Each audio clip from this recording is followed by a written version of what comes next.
વાત કરવામાં આવે તો ડીસાના બટાકાના વેપારીએ વેન્ડર અને ખેડૂતો સાથે છેતરપિંડી આચરી છે. ધનસુરાના એજન્ટ અને ખેડૂતોએ ઉઘરાણી કરતા ધાક ધમકીઓ આપી છે.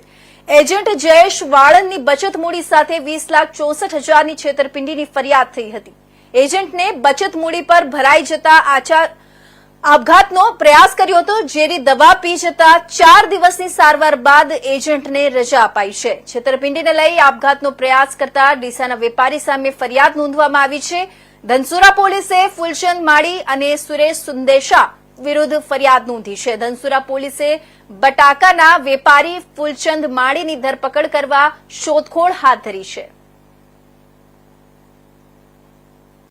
હું વાળંદ જયેશ કુમાર નટુભાઈ, ગામ જૂની સિનોર, તાલુકો ધનસુરા. હું ગ્રીન ફે ફૂડ પ્રાઇવેટ લિમિટેડ જે ડીસાની કંપની છે તેના માલિક ફૂલચંદભાઈ દેવચંદભાઈ માળી એમને મને નોકરી રાખેલો હતો. મારી સેલેરી 25,000 રૂપિયા હતી. મારું કામ તેમની કંપનીનું બિયારણ ખેડૂતોને આપવું અને એનો માલ કંપની સુધી પહોંચાડવો તે મારી ફરજ હતી. એ ખેડૂત અને કંપનીના વચ્ચે હું માધ્યમનું કામ કરતો હતો. નાની સેલેરીનું કામ કરતો. મારી સેલેરી બહુ નાની હતી. આ દરમિયાન એમનું બિયારણ કંપનીનું બહુ જ ખરાબ આવતા.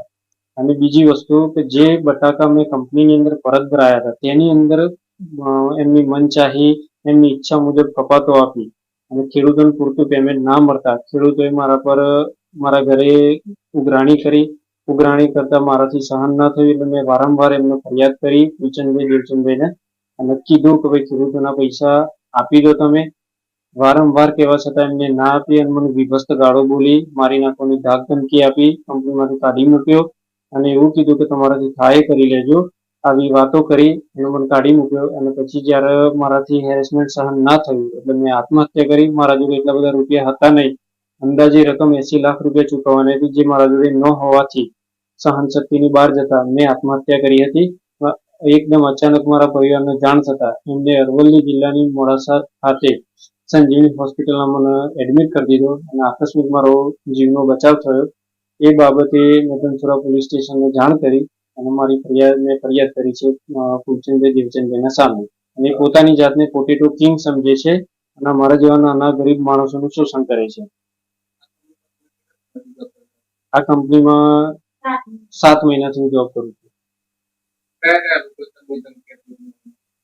બહુ બધા ખેડૂતો છે, 154 ખેડૂતો છે.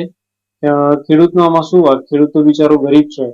ખેડૂત બટાકાના ઉપર તો જીવતો હોય, જો એમને પૂરતું પેમેન્ટ ના મળે તો શું કરે? અને વચ્ચે માધ્યમ હું હતો તો ખેડૂત તો મને જ ઓળખતા હતા.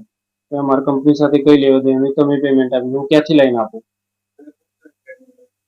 ફૂલચંદભાઈ દેવચંદભાઈ માળીના સામે મેં ફરિયાદ નોંધાવી છે અને એમના મેનેજર